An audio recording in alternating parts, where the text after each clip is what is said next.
Students, अभी तक के हम लोगों ने डिस्टेंस, स्पीड और टाइम पे कई तरह के क्वेश्चंस देखे जो कि बेसिस थे कार, बाइसिकल या मैन के ऊपर। आज जो क्वेश्चंस हम देखने वाले हैं उनका बेसिस रहेगा ट्रेन्स।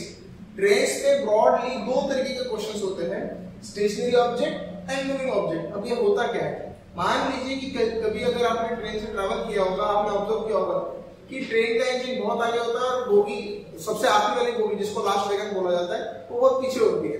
तो अगर क्वेश्चन में ऐसा रहा कि इंजन को एक लैंप पोस्ट पास करने के लिए कितना समय लगेगा, या पूरी ट्रेन को एक लैंप पोस्ट पास करने के लिए कितना टाइम लगेगा, ऐसे अगर क्वेश्चंस आए तो उनको हम कैटेगराइज करेंगे स्टेशनरी ऑब्जेक्ट में। अभी स्टेशनरी ऑब्जेक्ट क्यों बोला गया है, क्योंकि लैंप पोस्ट अपनी जगह से कभी हिलेगा नहीं, हमारी ट्रेन हमेशा चलती रहेगी। यहाँ पे दो और कैटेगरीज आती है, negligible length and considerable length. Lamp किस कैटेगरी में आएगा, नेग्लिजिबल या कंसिडरेबल?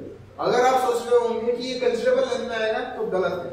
गलत इसलिए है क्योंकि लैंप पोस्ट की हाइट होती है, उसकी लेंथ बहुत ही कम होती है as comparing to length of train, इसलिए हम उसको नेग्लिजिबल लेंथ में कवर करेंगे।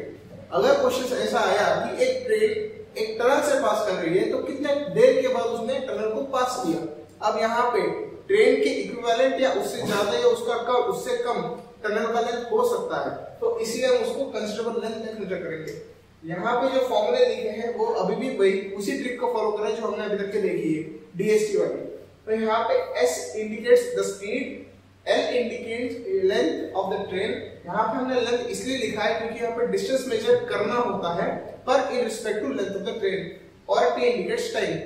ये था स्टेशनरी ऑब्जेक्ट का।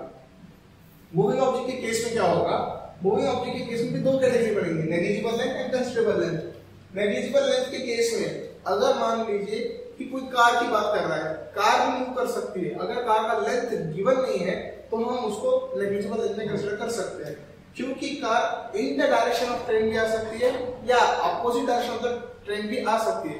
तो उस केस में यहाँ पे दो अलग अलग फॉर्मूले बनते हैं, same direction and opposite direction. अब सेम और अपोजिट का मतलब क्या होता है, मान लीजिए कि कोई ट्रेन यहाँ से यहाँ ट्रैवल कर रही है और कार भी उसी डायरेक्शन में ट्रैवल कर रही है, तो ऐसे केस में सेम डायरेक्शन वाला फॉर्मूला यूज होता है। और अगर ट्रेन इस डायरेक्शन से जा रही है और कार इस डायरेक्शन से जा रही है तो दोनों अपोजिट डायरेक्शन में जा रहे हैं, इसलिए ये फॉर्मूला यूजफुल होगा। दूसरा केस कंसिडरेबल। कंसिडरेबल तब कंसीडर करेंगे जब दो ट्रेन की बात हो रही है। बहुत बार क्वेश्चन इन टॉपिक पे देखे गए हैं। कैसे हो सकता है, अगर आपकी ट्रेन इस डायरेक्शन से जा रही है, दूसरी ट्रेन अपोजिट डायरेक्शन से आ रही है, तो यहाँ पे अपोजिट डायरेक्शन वाला फॉर्मूला लगेगा। और अगर सेम डायरेक्शन में जा रही है, मान लीजिए कोई एक ट्रेन रुकी है, दूसरी ट्रेन उसको ओवरटेक करने की कोशिश कर रही है, तो उस केस में हमको सेम डायरेक्शन वाला फॉर्मूला लगाना पड़ेगा। अभी आप लोग टेंशन में आ गए होंगे कि इतने सारे फॉर्मूले कैसे याद आते हैं, कौन सा कब क्या यूज करना, इसको कोई टेंशन लेने की बात नहीं है। यहाँ पे एक छोटा मैंने फॉर्मूला क्रिएट किया है इन सबको याद करते हुए। तो इस फॉर्मूले को अगर आप समझ गए तो आपका सारा काम बन सकता है। यहाँ पे ST का मतलब होता है स्पीड ऑफ ट्रेन, SO का मतलब होता है स्पीड ऑफ ऑब्जेक्ट। ये ऑब्जेक्ट कुछ भी हो सकता है, टेलीग्राम पोस्ट हो सकता है, टनल हो सकता है, प्लेटफॉर्म हो सकता है, ट्रेन हो सकती है, कुछ भी हो सकता है। Similarly LT indicates length of train, LO indicates the length of object. जो भी क्वेश्चन में स्पेसिफाई किया होगा वो कुछ भी हो सकता है, जैसे कि आपको बताया हमने। और T होता है टाइम। अब स्टूडेंट के दिमाग में सबसे बड़ा क्वेश्चन ये आता है, सर ये प्लस और माइनस का क्या चक्कर है? तो देखिए, प्लस कब लेना और माइनस कब लेना है इसको थोड़ा समझना है। मान लीजिए कि अगर दोनों ट्रेन अपोजिट डायरेक्शन से आ रही है, दोनों ट्रेन अगर अपोजिट डायरेक्शन से आ रही है तो हमको प्लस लेना होगा, और अगर सेम डायरेक्शन से आ रही है तो माइनस लेना होगा। यहाँ पे जितने भी फॉर्मूले हैं ये सब इसी को फॉलो करते हैं, आप देख सकते हो। जैसे कि नेग्लिजिबल अगर लेंथ होगी थी, LO की वैल्यू 0 हो जाएगी, यहाँ पे LO नहीं है, यहाँ पे LO नहीं है, यहाँ पे LO नहीं है, क्योंकि ये सब नेग्लिजिबल कैटेगरी में आते हैं।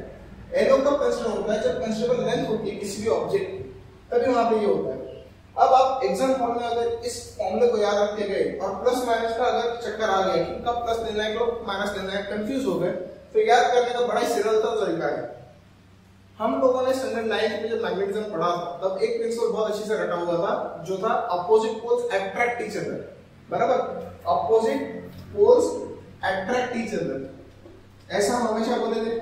तो देखिए, अगर क्वेश्चन में स्पेसिफाइड है कि दो ट्रेन अपोजिट डायरेक्शन से आ रही है, तो मतलब क्या याद करना है, मैग्नेटिज्म का लॉ, जो कि क्या बोलता है, opposite pole attract each other.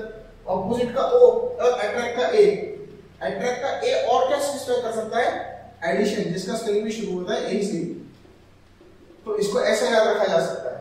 Opposite बोला तो अट्रैक्शन वाला याद करना, पर अट्रैक्शन का ए से एडिशन याद रखना, ठीक।